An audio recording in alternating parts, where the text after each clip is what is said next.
இப்போ ஆபிரகாம் தன் கண்களை ஏறெடுத்து பார்க்கும்போது எது கவனிங்க, இதோ பின்னாக புதரிலே தன் கொம்புகள் சிக்கி கொண்டிருந்த ஒரு ஆட்டுக்கடாவை கண்டான்.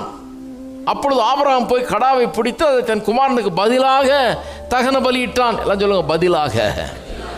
எனக்கு பதிலாக இயேசு கல்வாரி சிலுவையில் தொங்கினாரு. நமக்கு பதிலாக தான் அந்த சப்ஸ்டிடியூஷனரி சாக்ரிஃபைஸ்ன்றதை ரொம்ப அழகாக போதிக்கிறாங்க பாருங்க பழைய பாட்டிலேயே. குமாரனுக்கு பதிலாக தகன பலியிட்டான். அதான் அதை போதிக்கிறதுக்காக தான் கொண்டு வந்தார். அதை விசுவாசத்தை சோதிக்கிறதுக்கு என் மகனை கூடன்னு சொல்லணும்.